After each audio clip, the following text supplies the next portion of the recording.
வணக்கம். மாலை முரசு செய்திகளை விரிவாக பார்ப்பதற்கு முன் தலைப்புச் செய்திகள். தமிழகத்தில் தொழில் தொடங்குவதற்கான நடைமுறைகள் எளிமையாக்கப்பட்டிருப்பதாக முதலமைச்சர் பேச்சு. முதலீடு செய்வதற்கு உகந்த மாநிலமாக திகழ்வதாகவும் பெருமிதம்.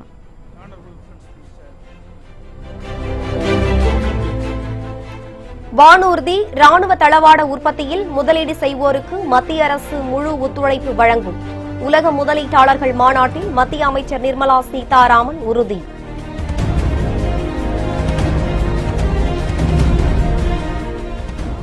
உத்தரப்பிரதேச காங்கிரஸ் பொதுச் செயலாளராக நியமிக்கப்பட்டார் பிரியங்கா காந்தி. காங்கிரஸ் கட்சியை பலப்படுத்தும் ராகுல் காந்தியின் நடவடிக்கைக்கு தலைவர்கள் பாராட்டு.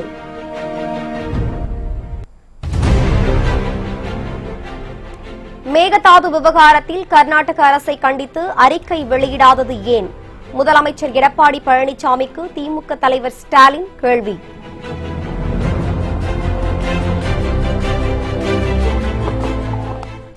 நேப்பியரில் நடைபெற்ற ஒருநாள் கிரிக்கெட் போட்டியில் இந்திய அணி அபாரம். 8 விக்கெட் வித்தியாசத்தில் நியூசிலாந்தை வீழ்த்தி வெற்றி. முதலீடு செய்வதற்கு உகந்த மாநிலமாக தமிழகம் விளங்கி வருவதாக முதலமைச்சர் பழனிசாமி பெருமையுடன் தெரிவித்துள்ளார். 2வது உலக முதலீட்டாளர்கள் மாநாடு சென்னை நந்தம்பாக்கத்தில் உள்ள வர்த்தக மையத்தில் இன்று தொடங்கியது. முதலமைச்சர் பழனிசாமி தலைமையில் நடைபெறும் இந்த மாநாட்டில் துணை முதல்வர் ஓ பன்னீர்செல்வம், மத்திய அமைச்சர் நிர்மலா சீதாராமன் உள்ளிட்ட பலர் கலந்து கொண்டனர். இந்த மாநாட்டில் தமிழகத்தில் தொழில் தொடங்க விரும்பும் நிறுவனங்களுடன் சுமார் 2,50,000 கோடி ரூபாய் அளவுக்கு முதலீடுகளை ஈர்க்கும் வகையில் புரிந்துணர்வு ஒப்பந்தங்கள் கையெழுத்தாகும் என எதிர்பார்க்கப்படுகிறது. நிகழ்ச்சியில் சிறப்புரையாற்றிய முதலமைச்சர் பழனிசாமி, இந்தியாவின் பொருளாதார வளர்ச்சியில் 8.5% பங்கை தமிழகம் செலுத்துகிறது என்றும், ராணுவ தளவாட உற்பத்திக்கு ஊக்கமளிக்கும் திட்டங்களை தமிழகம் செயல்படுத்தி வருவதாகவும் குறிப்பிட்டார். தொழில் தொடங்க அனுமதி பெறும் நடைமுறைகள் தமிழகத்தில் எளிமையாக்கப்பட்டுள்ளதாகவும் அவர் தெரிவித்தார்.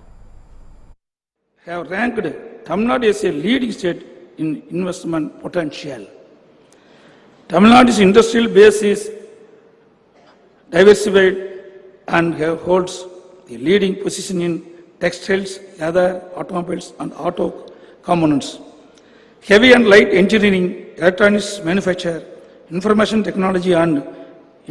technology in field services and health care. தமிழகத்தில் வானூர்தி மற்றும் ராணுவ தளவாட உற்பத்தியில் யார் முதலீடு செய்ய முன்வந்தாலும் அவர்களுக்கு மத்திய அரசு முழு ஒத்துழைப்பு வழங்கும் என மத்திய அமைச்சர் நிர்மலா சீதாராமன் உறுதியளித்துள்ளார். உலக முதலீட்டாளர்கள் மாநாட்டில் உரையாற்றிய அவர், ராணுவ தளவாடங்களை பெறுவதில் இந்தியா மிகப்பெரிய நுகர்வோராக உள்ளதெனவும் குறிப்பிட்டார். 2 days ago, I'm sure all of you have observed it, the IMF came up with the forecast that India's growth will be the highest globally, being sustained for the last 5 years in that fashion, where Tamil Nadu has shown excessive interest, and rightly at that, good interest. But while talking about Make in India, while talking about manufacturing in India, while talking about export of manufactured goods in India, one of the things on which he was looking at, saying, why should we be spending so much? Because India is one of the biggest consumer of defense and defense equipments. For him, it was a big question of how defense manufacturing not only will save us from sending that money out to buy things, but also build capacities to be able to produce things which our defense forces need.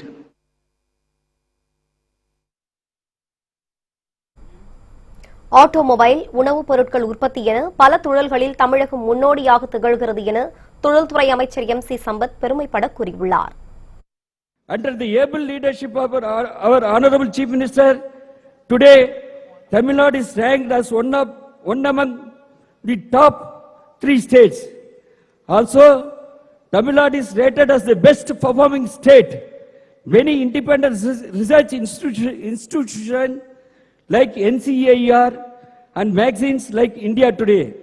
At present, Tamil Nadu has established a leadership position in the manufacturing of automobile and auto components, electronic hardware, engineering, textile, leather, food processing, etc. Apart from the software development, Chennai produces bicycle to battle tanks and ships. பாஜகவுடன் கூட்டணியா? மத்திய அமைச்சர் அத்வாலே கருத்துக்கு அமைச்சர் ஜெயக்குமார் பதிலளித்துள்ளார். சென்னையில் நேதாஜி சுபாஷ் சந்திரபோஸின் 123வது பிறந்த நாளை முன்னிட்டு தமிழக அரசு சார்பில் அமைச்சர்கள் மரியாதை செலுத்தினர். பின்னர் செய்தியாளர்களிடம் பேசிய அமைச்சர் ஜெயக்குமார், நன்மை செய்பவர்களுடன் தான் அதிமுக கூட்டணி வைக்கும் என குறிப்பிட்டார். தலைமைதான் அதை தெளிவுபடுத்த வேண்டும். எனவே இது குறித்து நான் எதுவும் கருத்து சொல்ல முடியாது. எங்களை பொறுத்தவரை நேற்றும் சரி இன்றும் சரி ஒரே தெளிவான நிலை. தேர்தல் வரும்போது உறுதியாக யாரோடு யார் கூட்டணி என்பதெல்லாம் குறித்து ஒருமித்த கருத்தின் அடிப்படையில் பொதுக்குழு செயற்குழுலாம் இருக்கின்றது.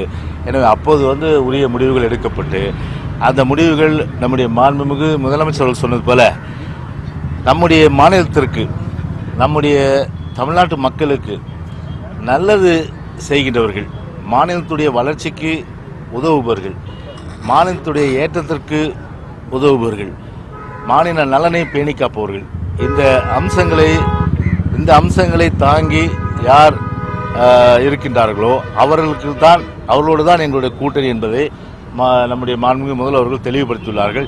எனவே அது ஒரு கைட்லைன்ஸ், ஒரு நல்ல ஒரு கைட்லைன்ஸ். எனவே அந்த ஒரு அளவுகோல் என்ற அடிப்படையிலே நிச்சயமாக எங்களுடைய கூட்டணி இருக்கும். அஃபிஷியலாக பிஜேபி ஒரு மிகப்பெரிய ஒரு இயக்கம், அனைத்து இந்திய அண்ணா திராவிட முன்னேற்ற கழகம் மிகப்பெரிய இயக்கம்.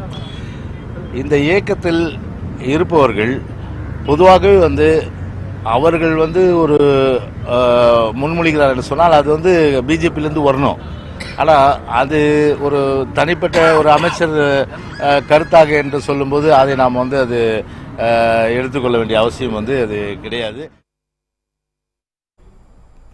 மேகதாது அணை விவகாரத்தில் கர்நாடக அரசை கண்டித்து தமிழக அரசு ஒரு அறிக்கை கூட வெளியிடவில்லை என திமுக தலைவர் ஸ்டாலின் குற்றம் சாட்டியுள்ளார். திருச்சியில் நடைபெற்ற திருமண நிகழ்ச்சியில் கலந்து கொண்டு பேசிய அவர், காவிரியின் குறுக்கே மேகதாதுவில் அணை கட்ட முழு ஆய்வு அறிக்கையை மத்திய அரசிடம் தன்னிச்சையாக கர்நாடக அரசு வழங்கியுள்ளதாக வந்த தகவல் அதிர்ச்சி அளிக்கிறது என்றார்.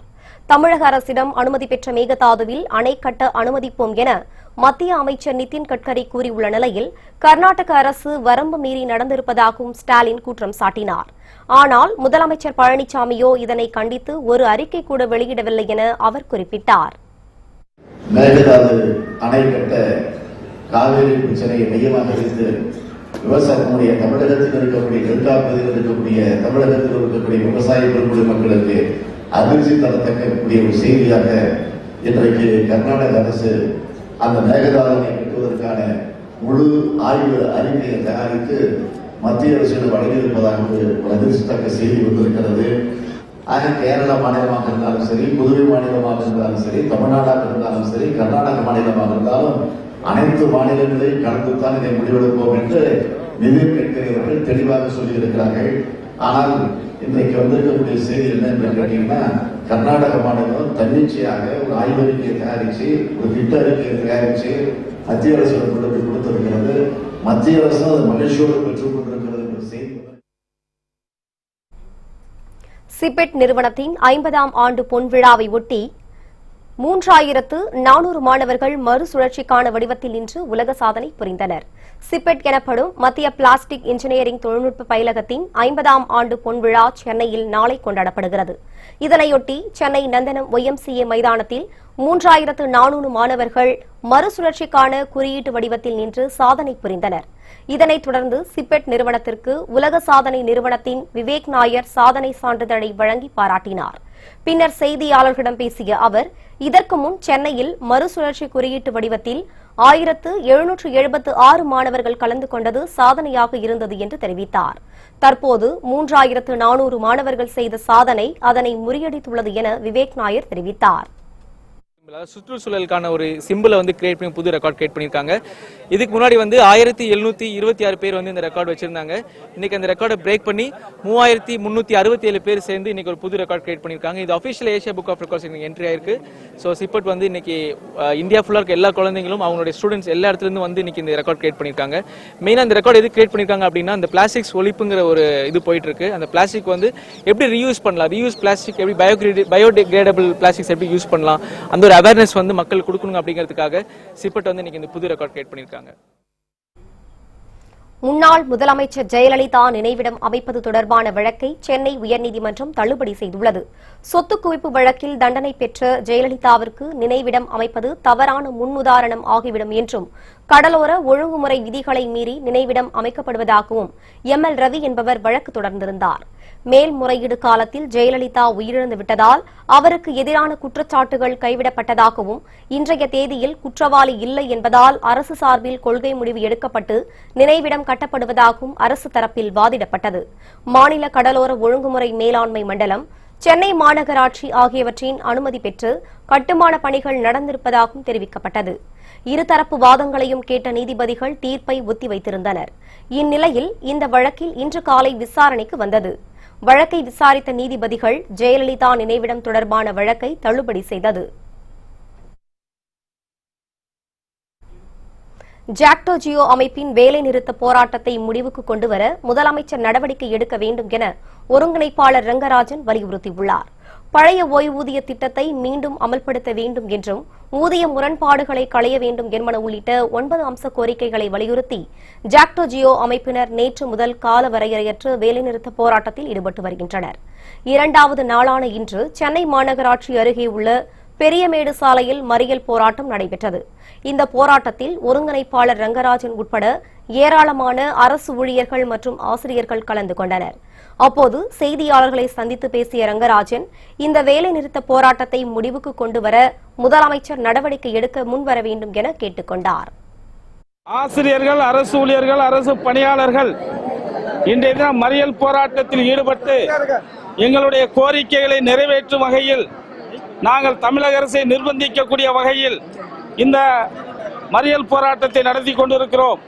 மறியல் போராட்டமானது காலவரையற்ற வேலைநிறுத்தத்துடன் கூடிய மறியல் போராட்டமாகும். எங்களுடைய வாழ்வாதார பிரச்சனையான பங்களிப்பு ஓய்வூதிய திட்டத்தை ரத்து செய்து பழைய ஓய்வூதிய முறை தொடர வேண்டும். இதற்காக குழு போடப்பட்டு அந்த குழுவினுடைய அறிக்கையும் வெறும் காகித அறிக்கையாக இருந்து கொண்டிருக்கிறது. ஆகவே தமிழகத்தினுடைய முதல்வர் எடப்பாடி பழனிசாமி அவர்கள் இந்த கோரிக்கையை தனி கவனம் கொண்டு எங்களுடைய வாழ்வாதார பிரச்சனையான பங்களிப்பு ஓய்வூதிய திட்டத்தை ரத்து செய்து பழைய ஓய்வூதிய முறை தொடர்வதற்குரிய வாய்ப்பினை உருவாக்கிட வேண்டும். மக்களவைத் தேர்தலில் தொகுதி பங்கீடு குறித்து பேச்சுவார்த்தை நடத்த அதிமுக சார்பில் KP முனுசாமி, வைத்தியலிங்கம் உள்ளிட்ட 5 பேர் கொண்ட குழுவை OPS, EPS அறிவித்துள்ளனர். மக்களவைத் தேர்தலை ஒட்டி அதிமுக சார்பில் தேர்தல் அறிக்கை தயாரிக்கும் குழு நியமனம் செய்யப்பட்டுள்ளது. இதுகுறித்து அதிமுக வெளியிட்டுள்ள அறிக்கையில், முன்னாள் அமைச்சர்கள் C. பொன்னையன், நத்தம் விஸ்வநாதன் குழுவில் இடம்பெற்றுள்ளனர் என்றும், இதேபோல் அமைச்சர்கள் ஜெயக்குமார், CV சண்முகம், அமைப்பு செயலாளர் செம்மலையும் இக்குழுவில் உள்ளதாக தெரிவிக்கப்பட்டுள்ளது. மனோஜ் பாண்டியன், முன்னாள் MP ரவி பெர்னாண்டுவும் தேர்தல் அறிக்கை தயாரிக்கும் குழுவில் உள்ளதாகவும், அதிமுக அமைப்பு செயலாளர் JCD பிரபாகரும் தொகுதி பங்கீட்டு குழுவில் இடம்பெற்றுள்ளதாகவும் அந்த அறிக்கையில் குறிப்பிடப்பட்டுள்ளது. தேர்தல் அறிக்கை தயாரிக்கும் குழுவும் அமைத்து OPS மற்றும் EPS இந்த அறிவிப்பை வெளியிட்டுள்ளனர். நேதாஜி சுபாஷ் சந்திரபோஸ் வாழ்க்கை வரலாற்றை விளக்கும் அருங்காட்சியகத்தை பிரதமர் மோடி இன்று திறந்து வைத்தார். சுதந்திர போராட்ட வீரரும் நேதாஜி என அழைக்கப்படுபவருமான சுபாஷ் சந்திரபோஸ் நாட்டின் விடுதலைக்காக இந்திய தேசிய ராணுவத்தை நிறுவியவர். அவரது 123வது பிறந்த நாள் இன்று கொண்டாடப்பட்டு வருகிறது. இதையொட்டி அவரது குழந்தை பருவம் துவங்கி பல்வேறு வாழ்க்கை வரலாற்றை விளக்கும் அருங்காட்சியகம் டெல்லி செங்கோட்டையில் கட்டப்பட்டுள்ளது. இந்திய தொல்லியல் துறையின் கட்டுப்பாட்டில் இயங்கும் இந்த அருங்காட்சியகத்தை பிரதமர் மோடி இன்று திறந்து வைத்தார். ஆசாத் கி தீவானி என பெயரிடப்பட்டுள்ள இந்த அருங்காட்சியகத்தில் சுதந்திர போராட்ட காலத்தை விளக்கும் ஓவியங்கள், அரிய வகை புகைப்படங்கள் வைக்கப்பட்டுள்ளன. அந்த அரிய வகை புகைப்படங்களை பிரதமர் மோடி பார்வையிட்டார். உத்தரப்பிரதேச மாநில காங்கிரஸ் கட்சியின் கிழக்கு பிராந்திய பொதுச் செயலாளராக பிரியங்கா காந்தி நியமனம் செய்யப்பட்டுள்ளார். சோனியா காந்தியின் மகளும் காங்கிரஸ் தலைவர் ராகுல் காந்தியின் சகோதரியுமான பிரியங்கா காந்திக்கு காங்கிரஸ் கட்சியில் பதவி வழங்கப்பட்டுள்ளது. இதன்படி உத்தரப்பிரதேச கிழக்கு பிராந்திய காங்கிரஸ் கட்சியின் பொதுச் செயலாளராக பிரியங்கா செயல்படுவார் என ராகுல் காந்தி தெரிவித்துள்ளார். இந்த அறிவிப்பு அகில இந்திய காங்கிரஸ் பொதுச் செயலாளர் அசோக் கெலாட் வெளியிட்டுள்ள அறிக்கையில் கூறப்பட்டுள்ளது. இதனிடையே உத்தரப்பிரதேச கிழக்கு பிராந்திய காங்கிரஸ் கட்சியின் பொதுச் செயலாளராக அறிவிக்கப்பட்டுள்ள பிரியங்கா காந்திக்கு தேசிய தலைவர் ராகுல் காந்தி வாழ்த்து தெரிவித்துள்ளார். मायावती जी और अखिलेश जी से कोई दुश्मनी नहीं है, प्यार है, मगर हमें कांग्रेस पार्टी की विचारधारा के लिए लड़ना है, तो अब हम उत्तर प्रदेश में पूरे दम से लड़ेंगे. अगर वो बातचीत करना चाहते हैं आगे, कोई प्रॉब्लम नहीं. காங்கிரஸ் தலைவரின் இந்த நடவடிக்கைக்கு காங்கிரசின் உயர்மட்ட தலைவர்களை பாராட்டு தெரிவித்துள்ளனர். இதனால் உத்தரப்பிரதேச சட்டத்தில் காங்கிரஸ் மீண்டும் பலம் பெறும் என அக்கட்சியின் மூத்த தலைவர் ராஜீவ் சுக்லா கூறியுள்ளார். सबसे पहले तो राहुल गांधी जी को बधाई देना चाहता हूं, धन्यवाद देना चाहता हूं कि वो प्रियंका गांधी जी को राजनीति में लाए और उनको पार्टी का जनरल सेक्रेटरी बनाया. इससे न केवल पार्टी को बहुत बड़ी ऊर्जा मिलेगी, बल्कि पूरे देश में कांग्रेस का रिवाइवल हो जाएगा और उत्तर प्रदेश में भी कांग्रेस के रिवाइवल, कांग्रेस के जो है फिर से मजबूत होने की शुरुआत हो जाएगी. காங்கிரஸ் கட்சியில் பொறுப்பு வழங்கப்பட்டுள்ளதன் மூலம் பிரியங்கா காந்தி நேரடி அரசியலில் நுழைந்துள்ளார். நாடாளுமன்ற தேர்தல் நெருங்கும் நிலையில் பிரியங்காவுக்கு காங்கிரஸில் பதவி வழங்கப்பட்டுள்ளது. உலக முதலீட்டாளர்கள் மாநாட்டில் கலந்து கொள்வதற்காக வருகை தந்த புதுச்சேரி முதலமைச்சர் நாராயணசாமி சென்னை விமான நிலையத்தில் செய்தியாளர்களை சந்தித்து பேசினார். அப்போது பேசிய அவர் வாக்குச்சீட்டு முறை கொண்டு வந்தால்தான் வெளிப்படைத்தன்மை இருக்கும் என தெரிவித்தார். இந்தியாவில் உள்ள அரசியல் கட்சிகள், பெரும்பாலான அரசியல் கட்சிகள் எங்களுக்கு வாக்குச்சீட்டு முறை வேணும் தான் கேட்டிருக்கிறாங்க. எலக்ட்ரானிக் ஓட்டிங் மிஷினை பொறுத்த வரைக்கும் மாறுபட்ட கருத்துக்கள் இருக்கின்றன. அதற்கான சர்ச்சை நடந்து கொண்டிருக்கிறது. அனைத்து அரசியல் கட்சிகளும் பாரதிய ஜனதா கட்சி உள்பட கேட்கிறாங்க, எங்களுக்கு ஓட்டு முறை தான், ஓட்டெடுப்பு சீட்டு மூலமாக தான் வேணும்னு கேட்குறாங்க. வளர்ந்த நாடுகளாக இருக்க அமெரிக்காவில் வாக்குச்சீட்டு தான், ஜப்பானில் வாக்குச்சீட்டு தான், ஜெர்மனியில் வாக்குச்சீட்டு தான், பிரான்ஸில் வாக்குச்சீட்டு தான், இங்கிலாந்தில் வாக்குச்சீட்டு தான். அதனால வளர்ந்த நாடுகளே, விஞ்ஞான ரீதியாக வளர்ந்த நாடுகளே வாக்குச்சீட்டு முறை வேண்டும் என்று சொல்வது. இரண்டாவது, பெரும்பான்மையான அரசியல் கட்சிகளை மத்திய தேர்தல் துறை அழைத்து பேசும்போது அவர்களும் வாக்குச்சீட்டு முறை தான் வேணும்னு சொல்றது. அதற்காக வாக்குச்சீட்டு முறை கொண்டு வரதுனால ஒரு வெளிப்படையான தேர்தலை நடத்துவதற்கு தேர்தல் துறை அவர் தன்னை பயன்படுத்திக் கொள்ள, அந்த சூழ்நிலையை பயன்படுத்திக் கொள்ள வேண்டும். அதாவது பாரதிய ஜனதா கட்சிக்கு கடந்த 4.5 வருஷமா காங்கிரஸை குறை சொல்றதை தவிர வேற ஒரு வேலையும் கிடையாது. பிரதமர் வெளிநாடு போனாலும் காங்கிரஸை திட்டுவார், இந்தியாவில் எந்த விழாவுக்கு போனாலும் காங்கிரஸை குறை சொல்றது தான் அவருக்கு வேலை. காங்கிரஸை குறை சொல்றதை தவிர பாரதிய ஜனதா கட்சி எந்த அரசியலும் பண்ணல. நாட்டில் வளர்ச்சிக்காக அவங்க கவனம் செலுத்தல. உங்களுக்கு தெரியும், அவங்க கொண்டு வந்த எல்லா திட்டமும் தோல்வி, 4.5 ஆண்டுகளாக தோல்வி. குடியரசு தின விழா நெருங்கும் நிலையில் டெல்லி மற்றும் கர்நாடக மாநிலங்களில் தாக்குதல் நடத்துவதற்கு பயங்கரவாதிகள் ஊடுருவிப்பதாக மத்திய உளவுத்துறை எச்சரிக்கை விடுத்துள்ளது. டெல்லியில் வரும் 26ஆம் தேதியன்று குடியரசு தின விழாவும் அணிவகுப்பும் பிரம்மாண்டமாக நடைபெறவுள்ளன. இதற்கான ஒத்திகைகள் தற்பொழுது நாடு முழுவதும் நடைபெற்று வருகின்றன. குடியரசு தினத்தன்று ரயில் நிலையங்கள், விமான நிலையம், கோவில் போன்ற மக்கள் அதிகம் கூடும் இடங்களில் தாக்குதல் நடத்த பயங்கரவாதிகள் திட்டமிட்டிருப்பதாக உளவுத்துறை எச்சரித்துள்ளது. டெல்லி மற்றும் அதன் சுற்றுப்பகுதிகளில் லஷ்கர்-இ தொய்பா மற்றும் ஹிஜ்புல் முஜாஹிதீன் பயங்கரவாத அமைப்புகளைச் சேர்ந்த 6 பேர் ஊடுருவியிருப்பதாக, அவர்களிடம் ஏராளமான வெடிப்பொருட்கள் இருப்பதாகவும் மத்திய உளவுத்துறை எச்சரிக்கை விடுத்துள்ளது. துணை முதலமைச்சர் ஓ பன்னீர்செல்வம் தலைமை செயலகத்தில் யாகம் நடத்தியதில் எந்த தவறும் இல்லை என பாஜகவின் தேசிய செயலாளர் ஹெச் ராஜா தெரிவித்துள்ளார். சென்னை அடுத்துள்ள நந்தீஸ்வரர் ஆலய கும்பாபிஷேக விழாவில் பங்கேற்ற அவர் செய்தியாளர்களிடம் பேசும்போது இதனை தெரிவித்தார். கன்னியாஸ்திரிய 16 தரம் கற்பழிச்சார்ல, ஒரு பெண்ணோட படத்தை போட்டு மர்மஸ்தானத்தில் சூலம் போட்டிருக்கியே, வேற இன்னும் நில போட்டிருக்கணும். என்ன வெக்கங்கட்ட கூட்டம் இந்த மதவெறி தீய சக்திகள், அந்நிய கைக்கூலிகள். இந்த போப்பினுடைய போப்பு இன்னொரு வெளிநாட்டுக்கு தலைவர், அவருக்கு இங்க எடுபடி எப்படி இருக்கலாம்? அது தேச துரோகங்கிறேனா? அப்படி பண்ணி இருக்கிற ஒரு வெட்கங்கட்ட கூட்டத்தை கேள்வி கேட்காம இது எங்களுக்கு பார்த்து கேட்கறதா? ஓபிஎஸ் பார்த்து கேட்கறதா? என்ன தப்புனார்? யாகம் பண்ணுவார், யார் தடுக்கிறதுக்கு? கோடநாடு விவகாரம் தொடர்பாக திமுக அறிவித்துள்ள முற்றுகை போராட்டத்திற்கு காங்கிரஸ் ஆதரவு அளிக்கும் என தமிழ்நாடு காங்கிரஸ் கமிட்டி தலைவர் திருநாவுக்கரசர் தெரிவித்துள்ளார். சென்னை விமான நிலையத்தில் செய்தியாளர்களை சந்தித்து பேசிய அவர், அரசு ஊழியர்கள் மற்றும் ஆசிரியர்கள் போராட்டத்தில் சமரச பேச்சுவார்த்தை நடத்தி தீர்வு காண வேண்டும் என கேட்டுக் கொண்டார். கொடைநாட்டில் நடைபெற்ற கொள்ளை சம்பந்தமாக திராவிட முன்னேற்ற கழகத்தின் சார்பில், சென்னை மாவட்டங்களின் சார்பில் நினைக்கிறேன், ஆளுநர் மாளிகைக்கு முன்னாலே கண்டன ஆர்ப்பாட்டம் அறிவிக்கப்பட்டிருக்கிறது. அதற்கு காங்கிரஸ் கட்சியினுடைய ஆதரவு உண்டு.